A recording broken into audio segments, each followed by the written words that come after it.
Leopold Steinbatz was born on October 25, 1918 in the district of Stammersdorf in Vienna, Austria-Hungary. As a youth, he developed an interest in flying, learning to pilot gliders, and later pursuing a vocational education as a butcher.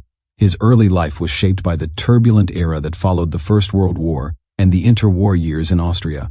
In October 1937, he volunteered for military service in the Austrian Armed Forces and entered pilot training at the Flieger-Ausbildungsregiment in Wiener Neustadt. When Austria was annexed by Nazi Germany in March 1938, an event known as the Anschluss, he was transferred into the German air arm, the Luftwaffe. As the Second World War broke out, Steinbatz's path carried him from gliders to fighters. After completing the flight training, he was posted in November 1940 to the 9th Staffel of the fighter wing Jagdgeschwader 52, JG-52. There he often flew as wingman to the highly successful ace Hermann Graf. Their partnership, flying the Messerschmitt Bf 109, would mark some of Steinbatz's most intense and rapid combat achievements. His first aerial victory came on August 4, 1941, over the Eastern Front, after the launch of Operation Barbarossa, the German invasion of the Soviet Union. As the war pressed into Ukraine and the southern sector of the front, Steinbatz began to rack up victories in the skies above the vast mass of Soviet aircraft. By the end of November 1941, he had achieved around 25 confirmed kills. He was awarded the Honor Goblet of the Luftwaffe on December 8, 1941, in recognition of his growing tally. In early 1942, his string of successes continued. On January 22, 1942, he received the German Cross in gold. Then, on February 14, 1942, having reached 42 aerial victories, he was awarded the Knight's Cross of the Iron Cross.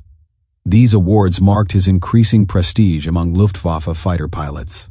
Despite his relatively young age and lower non-commissioned rank, Steinbatz's performance placed him among the most effective aviators of his time. The spring and early summer of 1942 were a period of extraordinary acceleration in his combat record. In the offensive operations across the Crimea, the Kerch Peninsula, and the approaches to Kharkov, his missions were frequent, intense, and often deep into heavily contested airspace. On 8 May, he achieved 7 victories in a single day. By 20 May, his tally stood at 75. In early June, he scored 4 victories in a single day on 2 occasions, 1 and 2 June, and on June 2, 1942, he was awarded the Oak Leaves to his Knight's Cross in recognition of his 83 victories. He thus became the first non-commissioned officer in the German Luftwaffe to receive the Oak Leaves addition to the Knight's Cross. Throughout his roughly 300 combat missions, all fought on the Eastern Front, Steinbatz's count of nearly 99 aerial victories placed him among the elite fighter aces of the war. His flying style was bold and aggressive, and his willingness to engage large formations and defend ground advances made him a formidable adversary. His friend and mentor Hermann Graf observed that after returning from leave in January 1942, Steinbatz entered upon an unparalleled victory march. Though that very intensity came at cost, the strain of continuous combat was showing on him. On June 15, 1942, he claimed his 99th victory, and, eager to become the first NCO to top the century mark, he pursued a group of Soviet fighters into an area heavily defended by anti-aircraft artillery. His Bf 109, coded Yellow 2, was hit by Soviet flak near the town of Vovchansk in the Kharkiv region and crashed into a forested area. Steinbatz was killed in action on 23 June 1942. His body was never recovered. On the same date, he was posthumously awarded the swords to his Knight's Cross of the Iron Cross with oak leaves and swords, making him the only non-commissioned officer in the Wehrmacht to receive that decoration, and he was posthumously promoted to the rank of Leutnant. Steinbatz's service story is one of rapid ascent, intense combat, and an ending as dramatic as his flying career. His achievements were all on the Eastern Front, where the Luftwaffe faced enormous numbers of Soviet aircraft and an air war of attrition over vast territory and harsh conditions. He flew in one of the most successful units of the Luftwaffe, JG-52, which became famous for producing aces with high tallies of aerial victories. While he did not live to achieve the century mark officially, his 99 claims at a young age place him among the highest-scoring pilots of the conflict. In considering his legacy, one must recognize the context.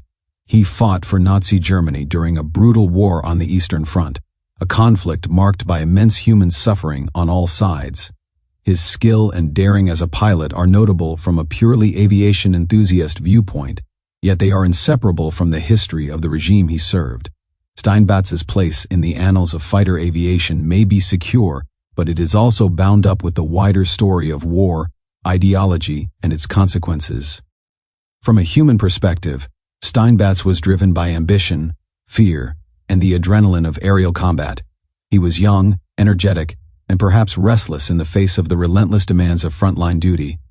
The strain that his comrades remarked upon suggests that even the most skilled pilots were vulnerable to fatigue, stress, and the dangers of constant combat sorties. His decision to continue flying the day his life ended may reflect not only personal boldness, but also the pressure of performance, expectation, and the desire to make his mark. Looking back, his nearly 300 missions cover a range of operations from the Balkans and Crete early in his posting to the main Eastern campaign. Before the summer of 1941, he flew in the invasion of Greece and the air campaigns in the Balkans, but the major escalation came with Barbarossa. He transitioned into full-scale fighter operations on the Eastern Front in August 1941. His Bf-109 became a machine of aerial victory, and his record shows he was involved especially in the southern sectors of the front, where JG-52 was active. The intensity of the air war in that region, with its fluid front lines, frequent ground attack elements, and large numbers of Soviet aircraft, provided the conditions for a skilled pilot like Steinbatz to accumulate a high tally in a relatively short span of time. It is worth noting that Steinbatz flew at a time when fighter aviation was evolving rapidly. Tactics, aircraft performance, pilot training, and air defense systems were all in flux. The Bf-109, though a capable aircraft, required a high level of pilot skill to best exploit its advantages against the wide variety of Soviet fighters and bombers. Steinbatz's success reflects both his personal aptitude and the environment in which he operated. The attritional nature of the air war on the Eastern Front meant that surviving long enough to build such a record was itself an achievement.